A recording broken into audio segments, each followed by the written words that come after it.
Welcome to the Conscious Living Podcast, conversations to educate, empower, and enlighten our world. An uplifting and inspiring series of conversations and talks with your host, Jackie Woodside. We are educating minds, empowering lives, and enlightening souls to create a world where love prevails. In this engaging podcast, we deliver exciting, positive, transformative talks and teachings designed to elevate your life. Now, let's join our host, Jackie Woodside, for this week's session. Hello, everyone. Jackie Woodside here again, the founder and the host of the Conscious Living Podcast, where we are here to educate, empower, and enlighten our world. Isn't that just a lovely notion? I want you to just check in with yourself today. How conscious are you feeling as you move through the day? I want to thank you for taking some time to check in with this podcast, to attend to the degree to which you are engaging in your life, your relationships, your health, your decision-making, your very next breath. How conscious are you right now, today? Such a wonderful pause to be here on this podcast and to think deeply about why you're here.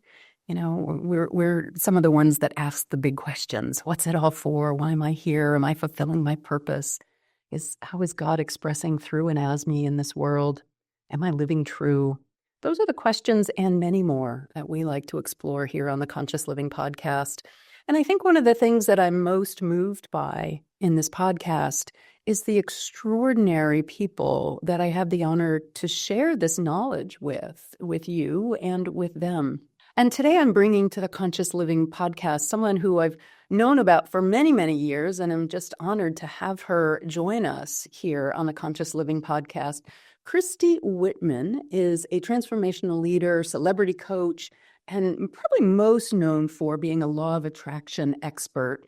She has she's a New York Times bestselling author. How cool is that? And she also has trained over 3,500 coaches in her Quantum Success Coaching Academy.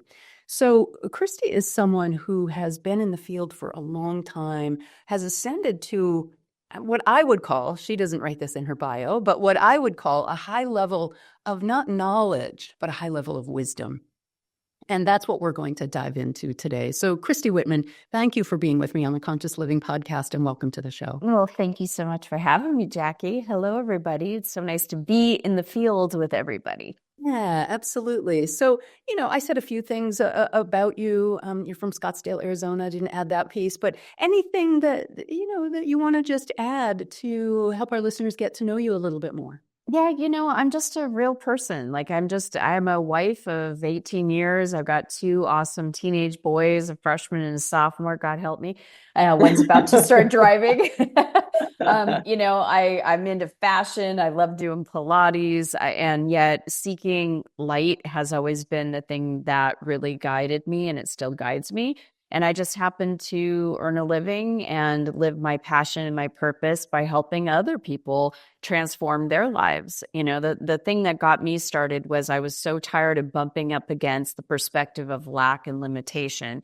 And when I found out that there's actually a universal law called the law of sufficiency and abundance, and that in order to activate law of attraction with what I do want, we want to be aligned. We want to be in that abundant, consciousness.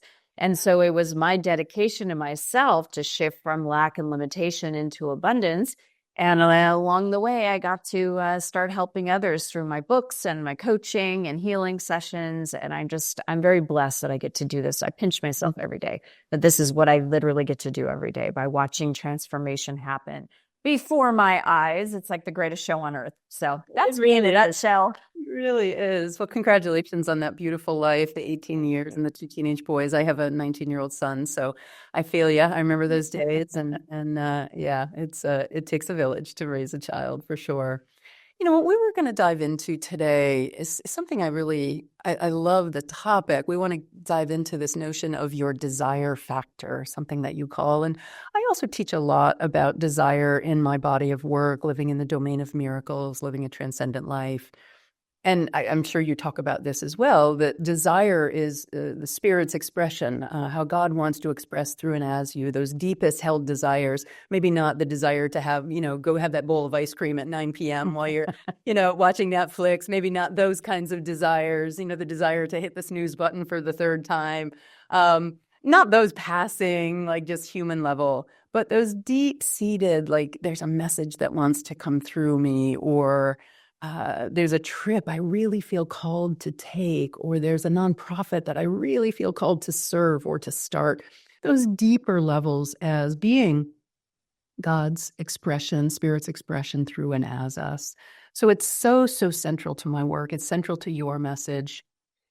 And still, yesterday, I have something I want to dive into about that topic before I turn it back over to you.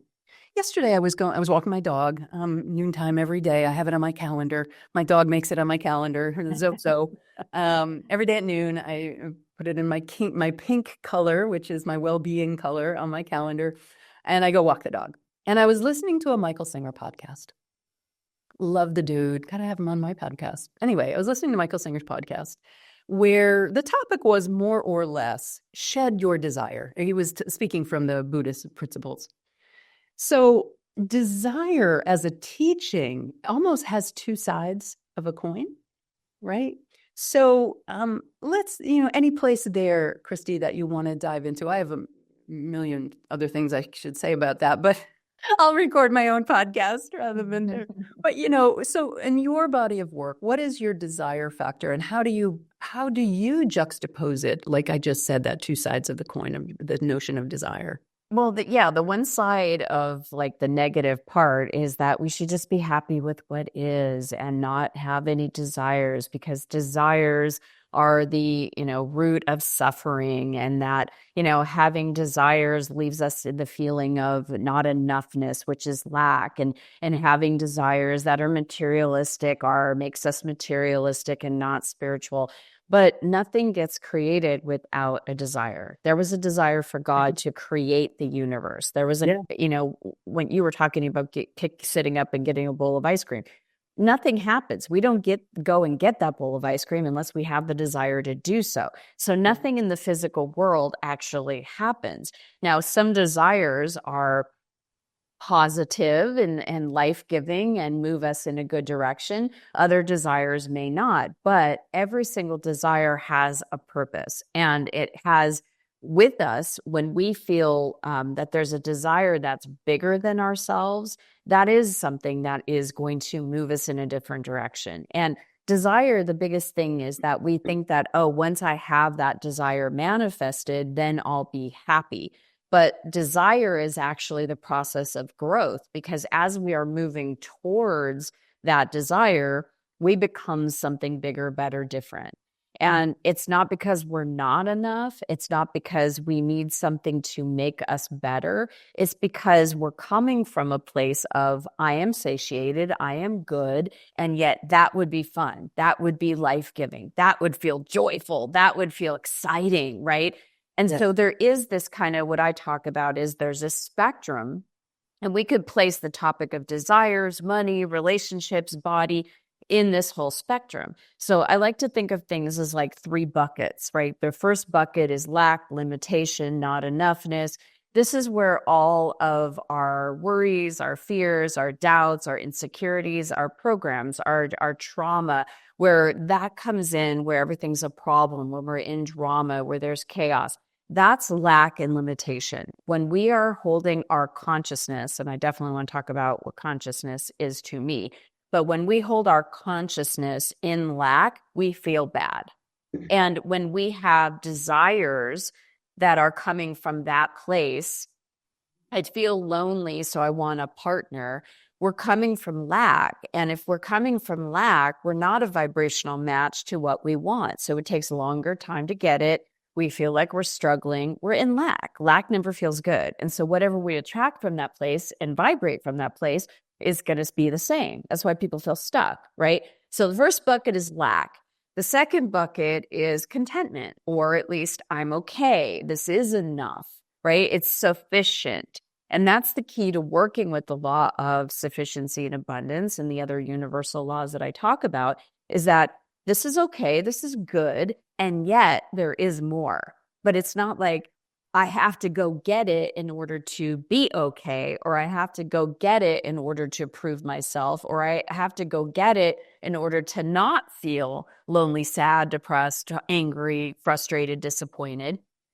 Because then the next bucket is abundance. So there's lack, which always feels bad, contentment or satisfaction, what feels, do you feel over the moon? You're not like, wow, but you're not feeling bad, right? Yeah. You might be just, okay, I'm all right. And then the next bucket is abundance. And that's where the joy and the freedom and the passion, the purpose and excitement, expansion and love and all of that, those are like the higher vibrations. So think of it like keys on a piano. Lack is the lower keys, whereas you move up and they become more neutral keys, then you move up to the higher abundant keys. All keys or notes have a certain vibration. Joy is a very different vibration than fear, as an example. Right. So as we place the idea of a desire that we have, is it coming from, I desire a partner because I'm so lonely? And that partner, I think, will then finally fill me up. Well, we always make this mistake. I want more money so that I feel. If I just had that person, then I would feel.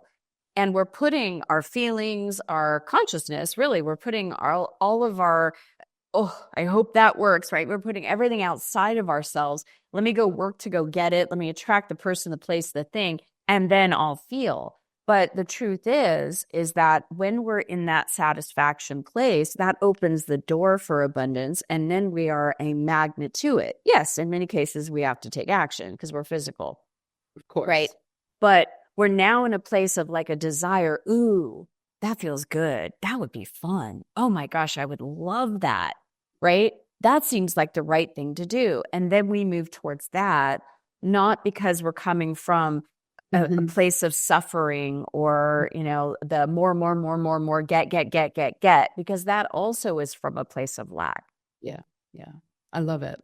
So you said so many things I want to pick up on, but so I want you to talk about your definition of consciousness, but I also want to just be a little bit more specific. What is your desire factor? I'm still not quite hearing that. So either of those or tie them in together. I know as an interviewer, I shouldn't ask two questions at the same time, whatever. I'm not very good at this. So, okay. So let me, yes, you are. And let me put them both together. So consciousness to me, and this is what I've learned from channeling the council. And I love that they break this down like this. They are ascended masters. And you have to say what that means. Yes. So people who the Council of Light is a group of ascended masters that I bring forth and connect with their consciousness, and they speak through me. So they have, the council has shared, and I totally am bought into it. I believe it. This is my definition of it now. All of us have consciousness, meaning from a human perspective, what we say, our words, right? I have a whole 30-day free program that everybody can go download. It's called watchyourwords.com. It tells you what to say, what not to say, and why, because our words are the spark of our consciousness. They're the spark of creation. So our words lead to our thoughts, right, lead to our beliefs and perspectives lead to our emotions, and then our actions. So when you think about from a human perspective, our human consciousness is about what we say, what we think, what we perceive, believe, picture in our minds, what we feel or don't feel, and what actions, physical actions we take. Beautiful. Nothing else beyond that we can control, right? That's what we can control. How I perceive something, how I feel about something, what I think about something, what words I use to speak about something, and what actions or behaviors I take. Now, from a higher consciousness, right? Our soul has a consciousness. Our divine self has a consciousness, or whether you call it God or soul or divine or infinite being. That also has a consciousness that will never go into anything lower than compassion, contentment, love, abundance, well-being. It's always vibrating in those higher buckets. Yeah, the higher right? frequencies. Yep. So when we, as a human being, are saying words that are based in lack, and that's why I created that free 30-day program, because there's so many words and phrases that we say as human beings, and we have no idea that it literally separates us from the higher consciousness of our soul, because our soul and the divine and the God self will never go into the fear, the worry, the doubt, the frustration. It won't meet us at that place. So we as a human being feel lonely, separated, sad, fearful, worried, because we're not in connection with the higher consciousness. And so when we are speaking words or thinking thoughts that are in alignment with either satisfaction or more, right? That's sufficiency or higher into abundance, then we're in alignment. Once we're in alignment with the higher consciousness, then we are receptive to that. And now we have a different perspective, and then we can create something different. So it's not just even law of attraction, it's law of aligned attraction, because that's when you want to create what you do want. Law of attraction just going to always mirror back to us and attract back to us what we are vibrating out. Mm-hmm. If we're vibrating out worry, fear, projection into our future that it looks grim, that's where that vibration is going to bring us more things to worry about and fear about. 100%. But our higher consciousness, our soul self, will never go there. It doesn't meet us there. It waits for us in pure positive energy, and it's up to us to connect back into that pure positive energy so that we can have alignment and then create the momentum. So great. So the desire factor, just to answer your second question with that. Good. You're good. Good. So the desire factor is really about that. In the factor of our desires is to grow us, is to expand us. It's never at the end. It's never truly about the desire. It's who we become in the process of attaining that desire. And that's the desire factor. It's the process itself. Yeah. Who you become. Yeah. Yeah. Love that. I teach the exact same thing in my Living in the Domain of Miracles program. I do have people set goals at the end of the program, and that's exactly what I teach. It's the whole point, whether you ever achieve it or not, is who you get to be in the process. In fact, let me just say one more thing about that. I think you'll like this. I have a goals form that I give to my clients, and it's the goal area, how it relates to their mission. So, like, why are you doing this? So, how does it relate to your higher mission or higher purpose? And then the tasks. And the by when, very good coach, right? You have to have the tasks and by when, I have to see you actually doing it. But then I have a third column that has them declare in advance their way of being while they engage in that activity.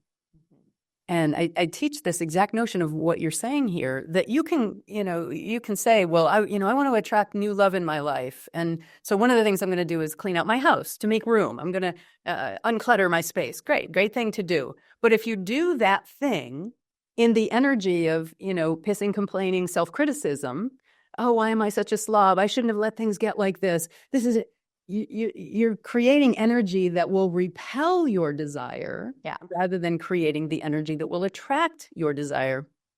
So I teach that piece, and I have people declare their way of being before they engage in the activity, and my clients absolutely love it. But it links into what you're saying about the energy with which you do the actions. Yes, it's the essence. What's the essence of it? Is it, is it joy? Is it freedom? Is it security? Is it abundance? And that is absolutely essential, because most of us have been programmed to think, if I go get that, then I'll feel.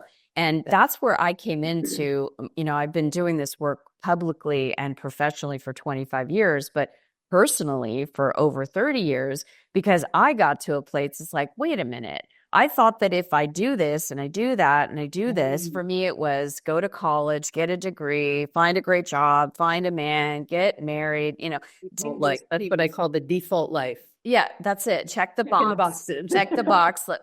I thought I was programmed. I was told I would be successful if I had this, and this. Not only successful, but happy. Happy. Yes, happy.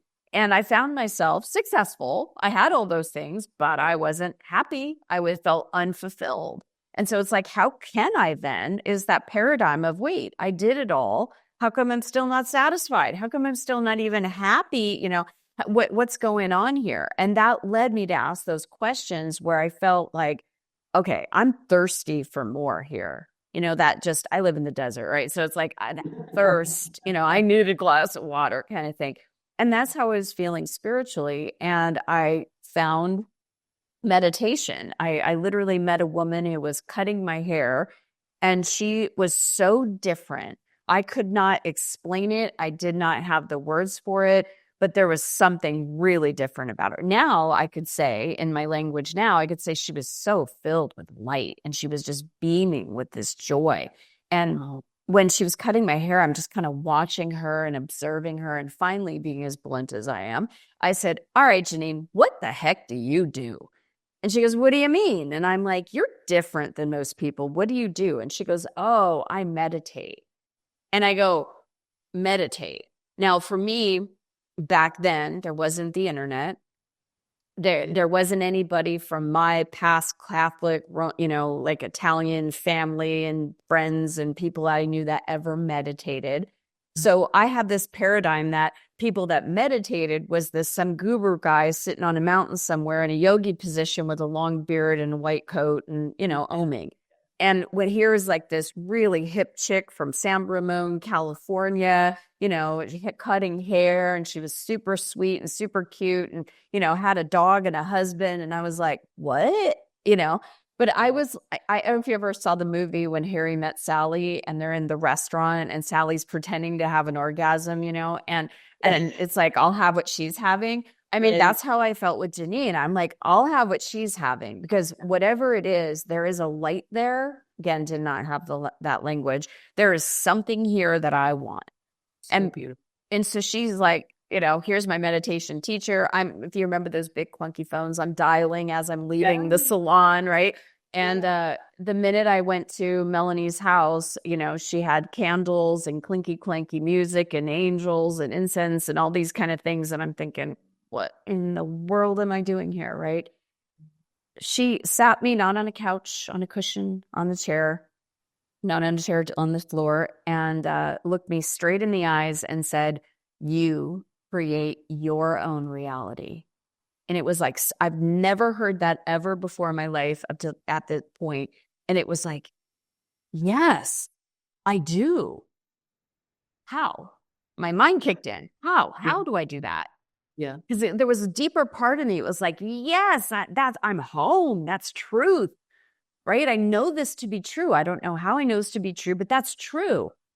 How? And Melanie started with thoughts.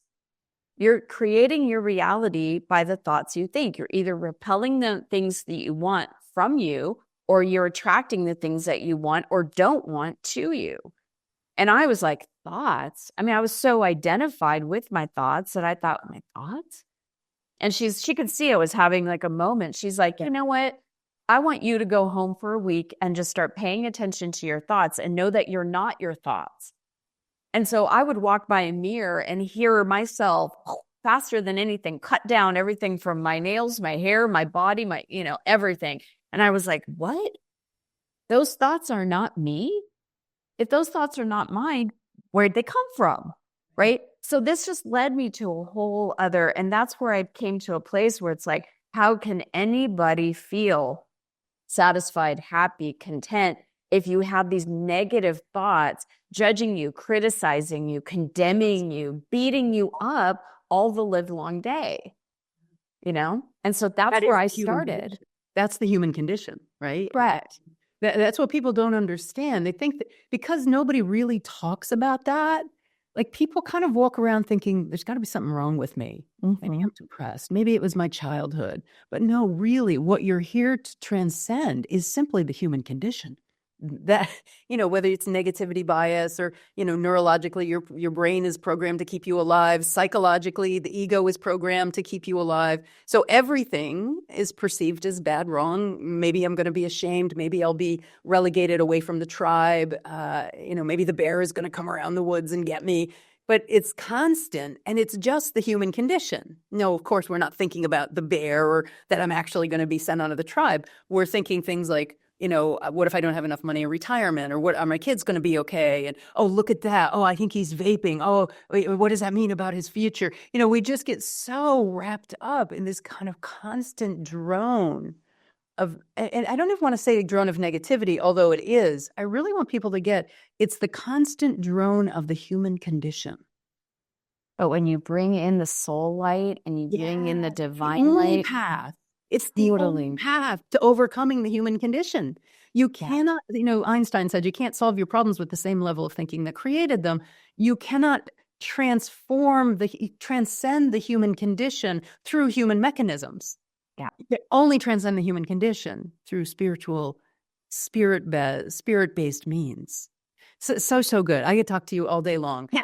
I want to go into this because I know you talk about, because of course people are listening to us, and maybe if they're newer to this topic, right? Maybe it's resonating.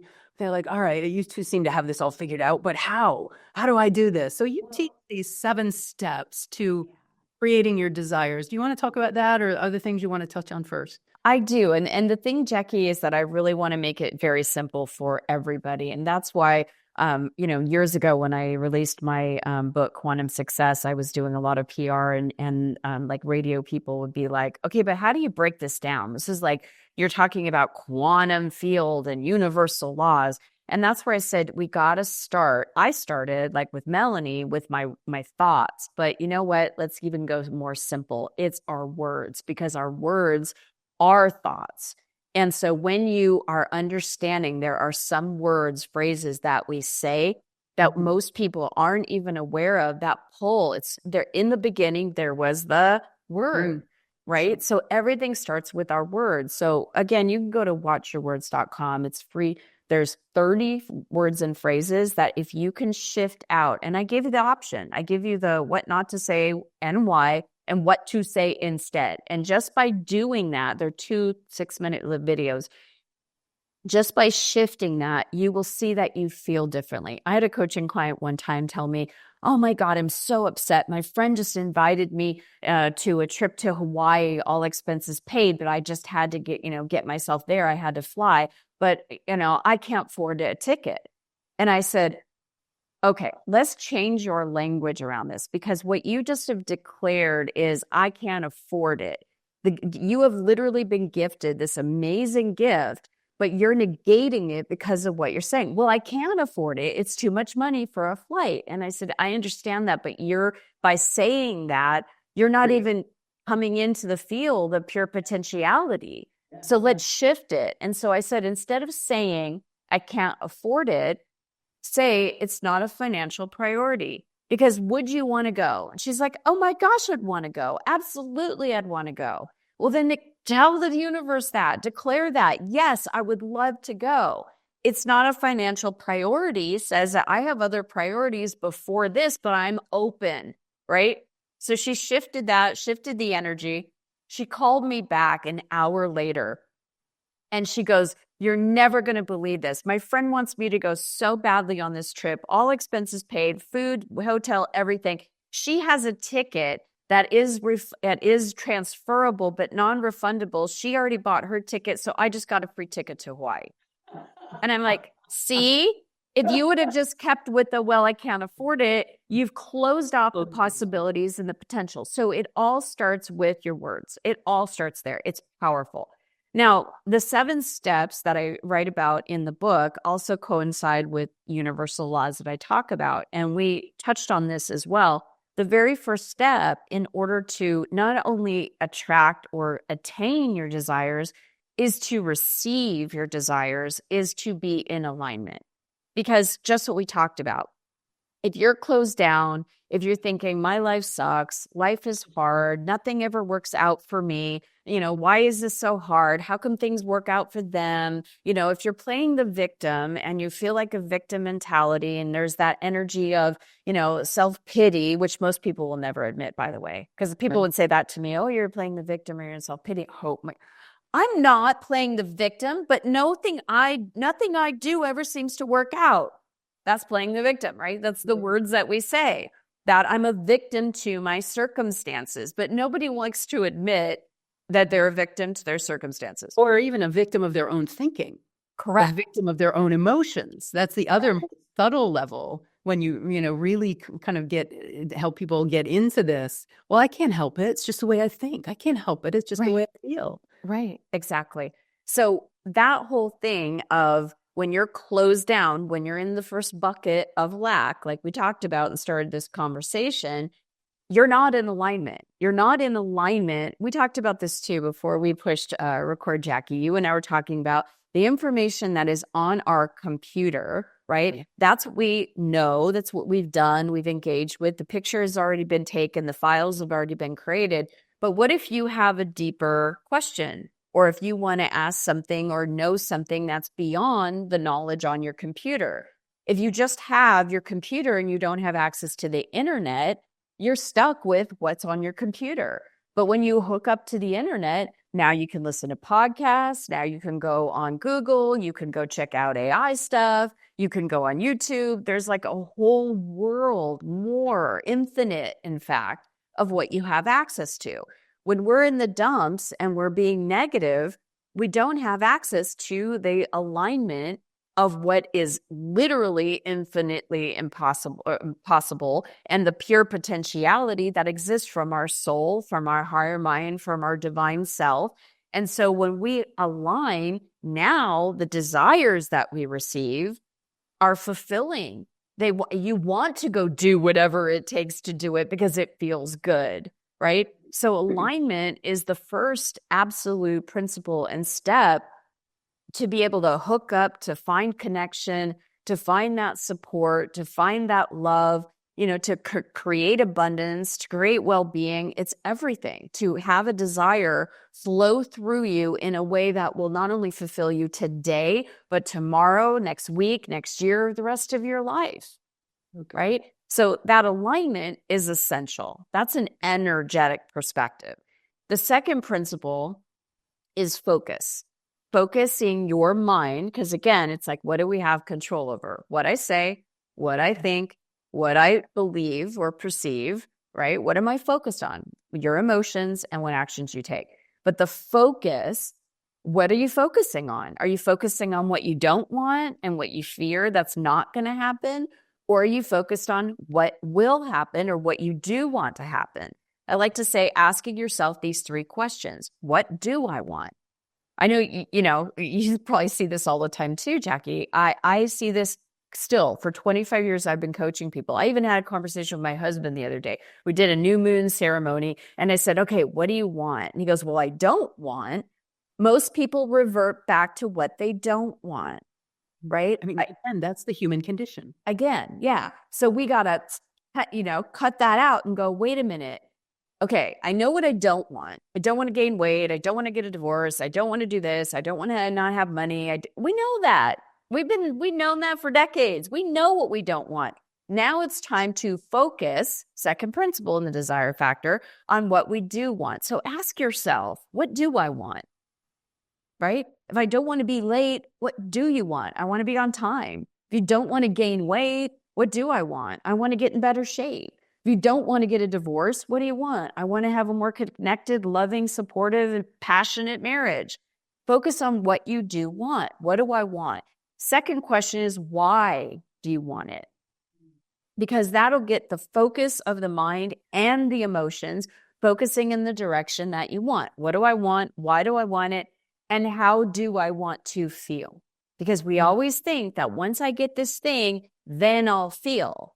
Right. It's the big fat lie. Because I can't tell you how many times I have written a goal or whatever, and it's like, I want that so I could feel that. And then I get there and go, I still feel the same. Yeah. Maybe it's more money. Maybe it's another title. Maybe it's another degree. Maybe it's another guy. Maybe it's another kid. Maybe it's a different kind of car. Maybe it's a bigger house, right? That's where the desires come from lack. Yeah. Because you're looking for something outside of you to fulfill you when you're not fulfilled. Right? So focus is important. What do you want? Why do you want it? How do you want to feel? The next is, because our minds are brilliant, right? So I'm focusing on what I want, why I want it, how I want to feel, but I don't have it right now. We have this time-space reality that we're focused in. We have awareness, and our brain does this all day, every day. We are focused on our past, we're focused on the present, and we are focused on the future. And if we're focused on what we want and we realize, okay, I want this amount of money in my account because I want to feel free, and the feeling I will have is because I'll feel free and secure, and then I go look at my bank account, I don't have it right now, right? So that pulls our energy back down, creates split energy within us. I want this, but I don't have it, right? So the third step is joyful expectation. It's so good. Seeing yourself, feeling yourself, projecting yourself where that quantum field of you that already has it is joyfully there. So you're joyfully, I'm so looking forward to it. Things are always looking out for me. It's going to be so much fun to have that. No, I don't have it yet, but it's coming. I know the universe is all providing. Oh my gosh, it's going to feel so amazing to have that. Wouldn't it be nice if, right? That's where you're joyfully, you're bridging that gap from the now where you don't have it, because that's lack, to a future reality in which you do have it. And you bridge that gap with the energy, the essence of the having of it, which is the fourth principle. So you're joyfully expecting it, then you feel the having of it. This is essential. The feeling of, I already have what I need. And our soul self that's all around us, that is breathing us, we can't be here without it. We can't be here without one of our bodies, which is our energy body. We have 4 bodies: our mental body, our emotional body, our physical body, and our energy body. The energy body is our soul self. It's always with us. It's always vibrating in what we want. And so when you can feel the having of it right now, you can have the peace, you can have the success, you can have the abundance, the connection, the love, the passion, the purpose, whatever it is now, because it's all provided. There's a skill set in learning how to attune to it, which is what I teach, but it's like now, once you know that it's already with you, that's the having of it. And once you have it, since that's the fourth principle, the fifth principle is love it. Nice. I have it and I love it. I appreciate it. I'm grateful for it. Oh my gosh, I love how it feels to be abundant. I love how it feels to be so connected and in tune. I love what it feels to have and drive that car. I love what it feels to have that amount of money in the bank. I love how it feels to live in my dream home. I love how it feels to just feel that absolute spiritual connection, knowing that all that is with me always and through me. Whatever it is, whatever desire any of us have, we have access to it energetically first, and everything is first created with energy before it's created in the physical world. Right? So there's the having. All this is the energy part of it. This is how literally energy sets up to pop into a manifestation, to pop into something that goes from non-physical into physical. So you've got the alignment, focus, you got joyful expectation, you got having, loving, and then after all that, the sixth step is surrender. Not surrender, I give up. I hear people say this all the time. I hear people in passing, I'm just going to give it to the universe. I don't know. I'm just going to resignation. It's resignation, right? You have to really be sophisticated to understand that difference between surrender and resignation, or acceptance and resignation. It's the same. It might look the same, but the energy is completely different. It's like an abdication of power. I like to equate this. Now, I get we're talking about universe versus a restaurant, but it's like going into a restaurant and going to the waiter or waitress and going, I don't know what to have. You bring me whatever. Right. Whatever you want. Right. And they bring a dish that you can't stand. And then you complain. I never get it right. How come I never get what I want? Yeah. Right. Yeah. So there's a big difference in surrender. It's a powerful surrender. It's this is what I want. I get to declare, I get to focus, I get to feel it, I get to love it. And that I surrender the how, the who, the what, the where. I surrender all the details of it, knowing that I am in alignment with it.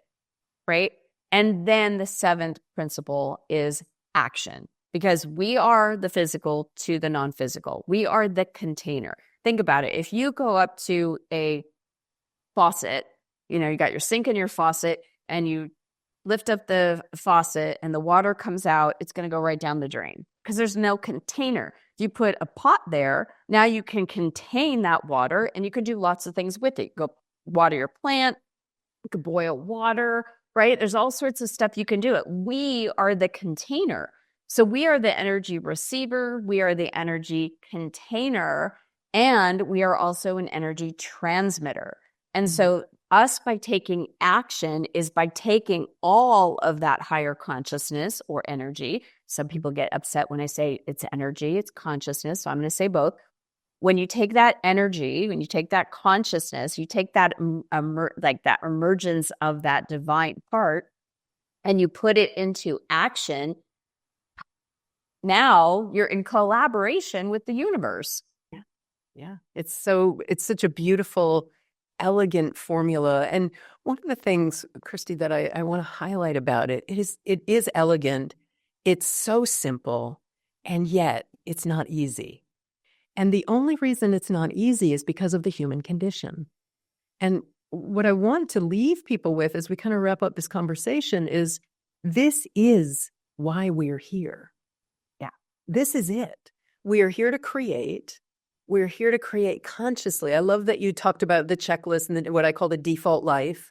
I did that, got the degree and got the marriage and got the career and had a child and got divorced and got the second marriage. We have this kind of default life that's supposed to make us happy. And people end up being, often very unfulfilled because it's an external drive based on conditioning that's not from spirit.